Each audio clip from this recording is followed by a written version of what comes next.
Everyone, I hope आप सभी अच्छे से होंगे। तो चलिए स्टार्ट करते हैं आज का हमारा नया topic that is noise pollution, sources and effects on health, जो कि 12th class GK board subject environmental science का टॉपिक है। उसके अलावा ये टॉपिक आपका कहीं पे भी हुआ तो ये वहाँ पे भी आपकी हेल्प कर सकता है।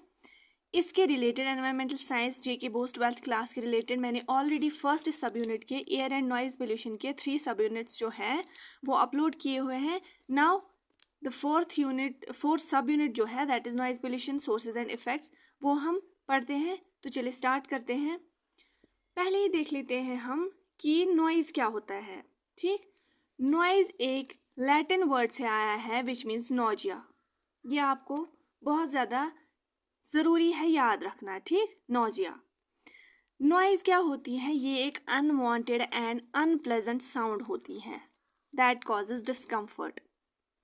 मीन्स कि ये साउंड तो है, ठीक, इसमें साउंड वेव्स तो होती हैं, लेकिन ये इंसान के लिए वो चाहता नहीं है कि उसके कानों तक ये आए, या उसको मज़ा नहीं आता है ऐसी आवाज़ सुनने में।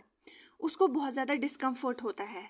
ठीक, डिस्कम्फर्ट मीन्स कि वो कंफर्टेबल नहीं होता है, उसको मज़ा नहीं आता ये आवाज़ सुनने में। ठीक, तो उसको बोलते हैं नॉइज़। ओके, मैं हर कोई टर्म डिफाइन करने की कोशिश करती हूँ ताकि आपको दिक्कत ना हो पढ़ने में। अगर आप ऐसे ही पॉइंट्स, अगेन मैं कहूँगी कि अगर आप ऐसे ही मेरे नोट्स जो है हैंड रिटन ऐसे ही लिखेंगे एग्ज़ाम में तो आपके 100% फुल मार्क्स आएंगे। ठीक, ये अश्योरेंस है मेरी कि आपको फुल मार्क्स आएंगे जब आप मेरे नोट्स अच्छे से पढ़ेंगे। ये वीडियोस जो पहले से ही मैंने अपलोड किए हैं उस पे मैंने जो प्लेलिस्ट बनाया हुआ है, अगर आप वो पढ़ेंगे अच्छे से और यही लिखेंगे तो आपके फुल मार्क्स आएंगे। और मैं कोशिश करती हूँ आपको अच्छे से आसानी से टॉपिक समझ आए। Noise is a wrong sound in the wrong place at the wrong time. ठीक, ये मैं आपको समझा देती हूँ क्या होता है। नॉइज जो है ये एक रॉन्ग साउंड है, गलत आवाज़ है जो गलत जगह पे और गलत टाइम पे सुनाई देती है। फॉर एग्ज़ाम्पल, यहाँ पे मैं आपको समझा देती हूँ। फॉर एग्ज़ाम्पल, आप घर पे हैं, यू आर एट होम, तो आप क्या सुनते हैं? म्यूज़िक सुनते हैं, या आप अपनी फैमिली से बातें करते हैं। तो उस टाइम आपको वो आवाज़ प्लेजेंट लगती है, मज़ा आता है आपको वो बातें करने में। लेकिन जब आप लाइब्रेरी में पढ़ रहे होते हैं तो आपको अगर वही साउंड, वही म्यूज़िक या कोई बातें कर रहे होते हैं, आपको वो अनप्लेजेंट लगती है, आपको डिस्टर्बिंग लगती है, तो वहाँ पे गलत जगह पे म्यूज़िक सुनाई देता है, गलत जगह पे आपको कुछ सुनाई देता है आवाज़, तो वहाँ पे उसको बोलेंगे नॉइज़। या आप कहीं पे वहाँ पे गाड़ियाँ चल रही हैं, बहुत ज़्यादा शोर आ रहा है ट्रांसपोर्टेशन का, तो वहाँ पे उसको हम नॉइज़ बोलेंगे। तो ये जो सेंटेंस है यही मैंने एक्सप्लेन करने की कोशिश की कि wrong sound, wrong at wrong place and wrong time. ठीक, आप देखते हैं नॉइज़ पोल्यूशन क्या है। ये सेम ही है ये सारे पॉइंट्स, लेकिन थोड़ा बहुत चेंज करके हैं, तो आप घबराइएगा नहीं। Noise pollution is the unwanted sound dumped into the atmosphere leading to the health hazards. Health hazards means कि लोगों की सेहत पे इससे असर पड़ता है, किसकी वजह से? नॉइज़ पोल्यूशन से। ठीक, नॉइज़ पोल्यूशन में be defined as the state of discomfort, जो मैंने पहले भी बोला है, रेस्टलेसनेस। जब एक इंसान बहुत ज़्यादा शोर में रहता है तो वो, उसको क्या होता है, वो अच्छे से कुछ भी कोई जो काम करे वो नहीं कर पाता और उसको रेस्टलेसनेस आती है, वो एक ही जगह टिक नहीं पाता, उसको फटीग आती है, एंग्जाइटी होती है उसमें, मतलब उसको परेशानी होती है इससे। फॉर एग्जाम्पल, जैसे कि मैंने बोला 2 लोग बात कर रहे हैं, ठीक, लेकिन वहाँ पे साइड में ट्रांसपोर्ट सिस्टम, गाड़ियाँ चल रही है, बहुत ज़्यादा लोग बहुत ज़्यादा शोर कर रहे हैं, तो उनकी कम्युनिकेशन में भी नहीं हो पाती है, तो वहाँ पे उसको क्या बोलेंगे? Noise pollution that is caused to man by unwanted high intensity sound known as noise. इसमें हाई इंटेंसिटी होती है, जैसे कि मैंने बोला, जहाँ पे 2 लोग बात कर रहे हैं लेकिन बाहर से कोई बहुत ज़्यादा शोर कर रहे हैं, बहुत ज़्यादा शोर चल रहा है, आसपास की इंडस्ट्री हो या ट्रांसपोर्टेशन हो, तो उसको हम बोलेंगे noise. Okay, noise is unwanted disturbing, जो डिस्टर्ब करती है, जैसे मैंने पहले भी बोला है, एंड हार्मफुल, ये हार्मफुल भी होती है क्योंकि इससे ह्यूमंस पे बहुत ज़्यादा नेगेटिव इफेक्ट पड़ता है। जहाँ पे भी नॉइज़ पोल्यूशन हो, मोस्टली अर्बन एरियाज़ में देखा जाता है, क्योंकि वहाँ पे बहुत ज़्यादा फैक्ट्रीज़ हो, इंडस्ट्रीज़ हो, गाड़ियों का चलना आना जाना हो, तो उसकी वजह से जो वहाँ के लोग हैं उनके कानों पे बहुत ज़्यादा असर होता है, उनका बीपी हाई रहता है, ठीक। In the ambient atmosphere, ambient atmosphere means कि जो इर्द गिर्द माहौल है एक इंसान के, एम्बियंट मीन्स इर्द गिर्द जो माहौल है एक इंसान के, उसमें जब हाई इंटेंसिटी साउंड आए तो वो क्या करता है, उसको डिस्टर्ब करता है, ठीक। हेयरिंग में उसकी प्रॉब्लम होती है, उसको स्ट्रेस आता है, ठीक। वो जो काम कर रहा होता है वो भी नहीं हो पाता, उसको रुक जाता है उसका काम, hampers the work efficiency. Means कि जैसे मैंने फिर से बोलती हूँ, कोई पढ़ रहा होता है लाइब्रेरी में, जब बाहर से शोर हो, कोई भी शोर हो तो उसको पढ़ने नहीं होता, तो सीधी सी बात है कि उसकी जो पढ़ाई है वो रुक गई, वो पढ़ रहा था, उसकी वर्क एफिशिएंसी जो है वो कम हो गई। या कहीं पे इंडस्ट्रीज़ में अगर आपने देखा, वहाँ के एम्प्लॉयज़ आपको मोस्टली उनके कानों पे बहुत ज़्यादा इफेक्ट होता है और वो अच्छे से कोई भी काम नहीं कर पाते।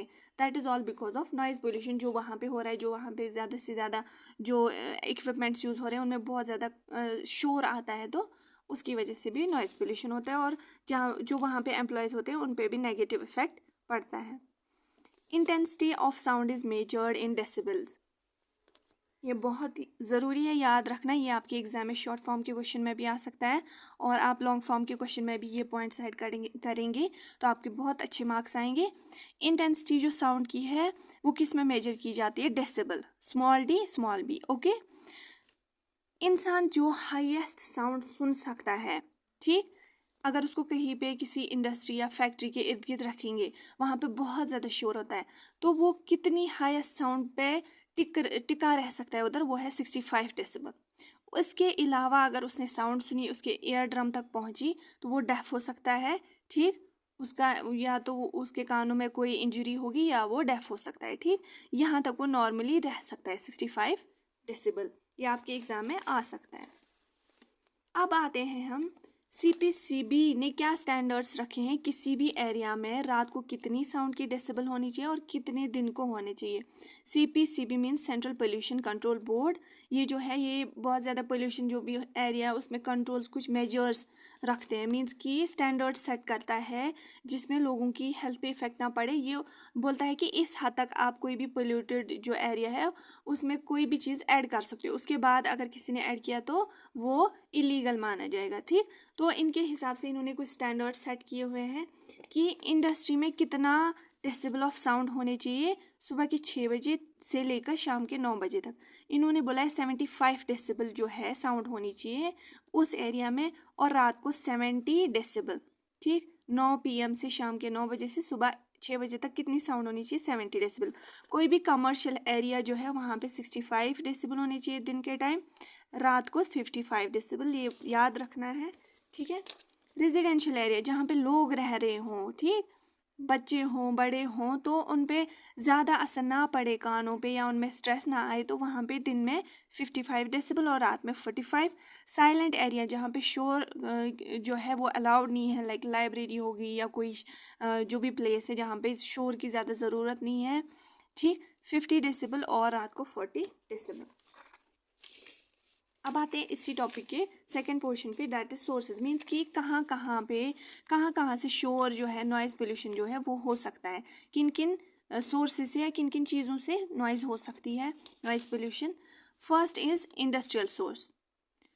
कहीं पे कोई इंडस्ट्री है जहाँ पे वो बहुत वास्ट एरिया में है और उसमें बहुत ज़्यादा इक्विपमेंट्स हैं, मशीनें हैं, ठीक, तो उनमें बहुत ज़्यादा शोर आता है, ठीक। तो ये भी सोर्स बन सकती है नॉइज़ पोल्यूशन का, जिसमें डिफरेंट फैक्ट्रीज आती हैं या एयरक्राफ्ट, एरोप्लेन्स या रॉकेट्स जो हैं, आपने देखा होगा जब भी कोई सैटेलाइट वगैरह लॉन्च की जाती है तो वो कितना आवाज़ करती है, ठीक। कोई भी रेल हो, कोई भी गाड़ी हो, वो कितना शोर करती है चलते टाइम। या जहाँ पे फैक्ट्री में इक्विपमेंट्स लाइक गन वगैरह बनाए जाते हैं तो वहाँ पे भी मशीनें जब चलती है बहुत ज़्यादा शोर होता है, ठीक। एक्सप्लोजन, किसी भी कोई भी ट्रेनिंग सेंटर या जहाँ पे बॉम्ब वगैरह या जो भी गन वगैरह जो बनाई जाती है तो एक्सप्लोजन्स उनको बोलते हैं, जहाँ पे ये बनते हैं इनमें जब आपने देखा होगा फटते हैं तो बहुत आवाज़ निकलती है, ठीक। या गन्स की जो आवाज़ होती है वो भी बहुत ज़्यादा नॉइज़ पोल्यूशन क्रिएट करता है। अब आता है नॉन इंडस्ट्रियल, मतलब कि जहाँ पे इंडस्ट्रीज़ नहीं हो उसके अलावा कहाँ से शोर आ सकता है। लाउड स्पीकर, कहीं पे कोई पार्टीज़ वगैरह लोग करते हैं या लाउड स्पीकर्स पे रैलीज़ वगैरह होती हैं इलेक्शंस के लिए, तो उधर देखना आप कितना शोर होता है। अगर वहाँ पे नॉर्मल इंसान रहता है तो रात को जब देखे तो उसके कानों में आवाज़ होती है जैसे गूंज रही होती है, तो वो क्या होता है उसके कानों पे असर पड़ रहा होता है because of noise pollution. Electric appliances से भी बहुत ज़्यादा शोर आता है। जैसे आपने देखा होगा मिक्सर ग्राइंडर आप घर पे यूज़ कर रहे हैं या जो भी ट्रांसफार्मर चल रहा होता है आपके इलाके में, तो उसमें कितना शोर होता है, तो वो भी नॉइज़ पोल्यूशन कर सकता है। माइक्रोफोन्स जो आप यूज़ करते हैं वो भी आपके कानों पे इफ़ेक्ट करता है और वो भी नॉइज़ पोल्यूशन में आता है। रेडियो टीवी वगैरह जब आप हाई वॉल्यूम रखते हो उसका, तो आपको आपने अगर देखा होगा मोबाइल फ़ोन पे आप जब वॉल्यूम हाई करते हैं तो आपके लिए एक जो है कॉशन दिया जाता है कि आप इसके अलावा वॉल्यूम ना बढ़ाएं क्योंकि आपके कानों पे अफेक्ट हो सकते हैं, तो वो भी नॉइज़ पोल्यूशन में गिना जाता है जब आप रेडियो या टीवी हाई वॉल्यूम पे चलाएं। अदर सोर्सेज क्या है, लाइक मोबाइल सोर्सेज मीन्स कि जो एक जगह से दूसरी जगह जाते हो, मूविंग हो, वो भी जो है on the basis of location या on the basis of movement, दो टाइप्स है further, that is mobile source जो मूविंग हो, उसमें जो है चाहे एरोप्लेन हो वो हवा में चलता है, या रोड्स में जो गाड़ियाँ वगैरह ट्रक्स कार्स वगैरह चलते हैं, रेल जिसमें जो है ट्रेन वगैरह आती है, ये सारी भी ये ट्रांसपोर्टेशन में आती हैं और ये मूव करती रहती है और ये भी नॉइज़ पोल्यूशन में आती हैं। ये बहुत ज़्यादा नॉइज़ पोल्यूशन करते हैं। स्टेशनरी मीन्स की जो एक जगह टिकी रहती है कुछ चीज़ें, वो भी पोल्यूशन करते हैं, नॉइज़ पोल्यूशन। जिसमें मैंने बोला इंडस्ट्रियल, जहाँ पे कोई चीज़ें बनती हो, स्टील वगैरह हो, फैक्ट्री हो, वहाँ पे भी जो मशीन्स चलती हैं वो भी बहुत ज़्यादा पोल्यूशन क्रिएट करती है, नॉइज़ पोल्यूशन। कंस्ट्रक्शन, किसी एरिया में कोई कंस्ट्रक्शन वर्क चल रहा है तो वहाँ पे भी अगर आप जाएँ तो बहुत ज़्यादा शोर होता है। ठीक, सेलिब्रेशन, कई जगह पे शादियाँ होती है, सोशल गैदरिंग होती है, या कहीं पे इलेक्शन चल रहे होते हैं, रैलीज जाती हैं तो वहाँ पे बहुत ज़्यादा लाउड स्पीकर से लोगों का शोर रहता है। रिलीजियस गैदरिंग होती है तो वहाँ पे भी कभी कभार क्या होता है बहुत ज़्यादा शोर हो जाता है, तो वो भी नॉइज़ पोल्यूशन में आता है। TV, mixer grinder, pressure cooker, washing machine, ये भी नॉइज़ पोल्यूशन क्रिएट करती है क्योंकि जब ये रन करती है तो ये बहुत ज़्यादा आवाज़ जो है उनसे आती है, जिससे लोग आपस में कम्युनिकेट भी नहीं कर पाते और उनके कानों पे भी असर पड़ता है। किसकी वजह से? नॉइज़ पोल्यूशन की वजह से। आई होप आप सबको यहाँ तक समझ आ गया होगा, क्योंकि मैंने बहुत ज़्यादा ये जो टॉपिक्स है ये मैं बहुत ज़्यादा सिंपल रखने की कोशिश करती हूँ ताकि आप सबको हर कोई कंसेप्ट अच्छे से समझ आए, और आपके लिए मैं ये नेचुरल नोट्स, मतलब नेचुरल आपको लगे कि पेपर पे कैसे लिखा जाता है, तभी मैंने पेपर्स पे जो है ये टॉपिक्स लिखे हुए हैं, हैंड रिटन है, आपको अच्छे से हर कोई पॉइंट समझ आएगा। और आपके लिए नोट्स भी रेडीमेड है, अगर आप इन्हीं के स्क्रीनशॉट्स लेंगे या अपने शॉर्ट नोट्स बनाएंगे तो आपके एग्ज़ाम में फुल मार्क्स आएंगे। ठीक, तो आई होप आप सबको ये वीडियो अच्छा लगा। लाइक करें, शेयर करें ज़्यादा से ज़्यादा। नए हैं मेरे चैनल पे तो सब्सक्राइब करके जाइएगा, क्योंकि मेरी चैनल पे 12th या 11th क्लास के टॉपिक सारे अवेलेबल हैं एंड बीएड कोर्स के भी सारे टॉपिक्स अवेलेबल हैं। सब्सक्राइब करके जाइएगा और कमेंट करिए पॉजिटिव वे में आपको ये वीडियो कैसा लगा। ठीक है, अब आते हैं इफ़ेक्ट्स। मीन्स कि इफ़ेक्ट क्या रहेंगे, असर क्या रहेगा लोगों पे इसकी वजह से। First is auditory effect. ठीक, मतलब कि ऑडिटरी जहाँ पे हो वहाँ का मतलब है कि कानों पे क्या असर रहेगा। ठीक है, कानों पे क्या असर रहेगा, अगर मैंने पहले भी बोला 65 डेसिबल से ज़्यादा जो है अलावा जो साउंड हुई तो आपके कानों पे असर पड़ सकता है। ठीक, मोर देन 140 डेसिबल अगर कोई इंसान साउंड सुने, उसके कानों तक पहुँचे, उसके कानों में दर्द होने लगता है, उसका ईयर ड्रम डैमेज होता है और परमानेंट हेयरिंग लॉस होती है, वो डेफ हो जाता है, वो बहरा हो जाता है। ईयर ड्रम यहाँ क्या मतलब है, ये कान है। ठीक है, यहाँ पे मैंने छोटी सी डायग्राम बनाई है ताकि आपको कोई भी कन्फ्यूजन ना हो। ये कान है, फॉर एग्जांपल बनाया हुआ है, ये मिडिल एयर है, ये कैनाल है, एयर कैनाल, ये इनर एयर है। ठीक, यहाँ से जब साउंड आती है वो इधर टकराती है ईयर ड्रम से, ये एक मेम्ब्रेन होता है, फिर यहाँ पे बोन्स छोटी छोटी होती है, उनसे इंटरेक्ट करके यहाँ पे साउंड ब्रेन में जाती है, फिर इंसान सुन पाता है। लेकिन जब साउंड यहाँ से साउंड वेव्स आती हैं तो वो यहाँ पे टकराती है इस ईयर ड्रम से और इसमें वाइब्रेशन होती है। ठीक, लेकिन जब इंटेंसिटी साउंड में ज़्यादा हुई तो यहाँ से टकरा के वो इस ईयर को या तो परमानेंट डैमेज करते हैं या इसमें पोर्स कर देते हैं। ठीक, तो ये किसकी वजह से होता है, जब हाई इंटेंसिटी साउंड यहाँ पे टकराई या जब किसी एरिया में नॉइज़ पोल्यूशन हुआ तो ईयर का डैमेज हो सकता है। ये किस में आता है? ऑडिटरी इफेक्ट में। ऑडिटरी मीन्स कि जब जो चीज़ें इफेक्ट कानों के रिलेटेड हो। ठीक, अब आता है हमारा second, non auditory effect. Non auditory effect means कि जो कानों के अलावा कौन कौन से नेगेटिव इफेक्ट पड़ सकते हैं नॉइज पोल्यूशन की वजह से। फर्स्ट इज, इंसान अच्छे से बोल नहीं पाता है।